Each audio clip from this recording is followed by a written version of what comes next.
Hi good evening. இன்றைக்கி என்னோட டே எப்படி போச்சுன்னு பார்க்கலாமா? மார்னிங் எப்பவும் போல் சீக்கிரமாகவே சன்லைட் வந்துச்சு.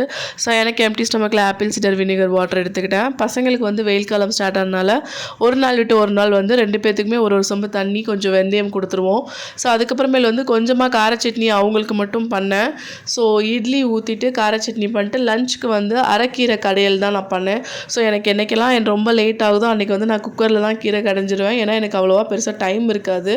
வீட்டில் இருக்க டைமில் நார்மலாக நான் பாத்திரத்தில் எப்பவும் போல் செய்வேன்.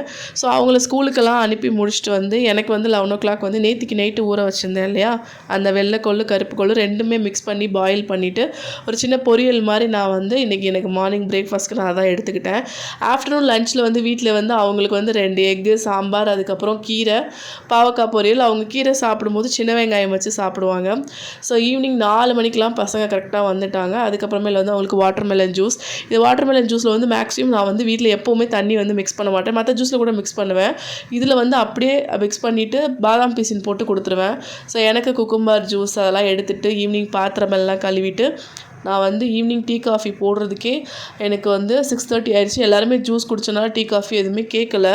ஸோ 6:30க்கு தான் நான் பாலை காய்ச்சிட்டு பசங்களுக்கு பூஸ்ட்டு அதுக்கப்புறம் காஃபி டீ எல்லாம் போட்டு முடிச்சு எனக்கு அந்த வேலையெல்லாம் முடிஞ்சிச்சு.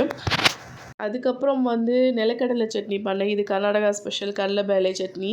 இது ரொம்ப டேஸ்ட்டாக இருக்கும். இது வந்து ஒரு மெயின் விஷயம் என்னென்னா ரொம்ப தண்ணியாக அரைக்கிறது ஜீரகம். சீக்கிரம் ஒரு இன்ஸ்டண்ட்டாக 10 மினிட்ஸில் அடைச்சிடலாம்.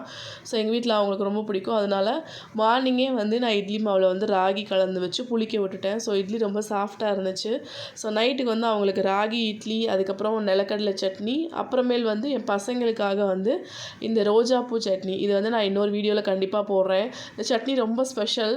எல்லா சட்னியும் நம்ம தாளிப்போம், பட் இந்த சட்னி தாளிக்கவே தேவையில்லை. நான் சொல்கிற இன்க்ரீடியன்ஸ் போட்டு அரைச்சிட்டு அப்படியே ராவாக வந்து நல்லெண்ணெய் வந்து ஊற்றிட்டு சர்வ் பண்ணுறது தான் இந்த சட்னியோட ஸ்பெஷலே. ஸோ எல்லாம் சாப்பிட்டு முடிச்சு நைட்டு தூங்க போகும்போது எப்போவுமே நாங்கள் குடிக்கிற வாட்டரில் வந்து வெட்டி வேர் வந்து கட் பண்ணி போட்டு தூங்கிடுவோம்.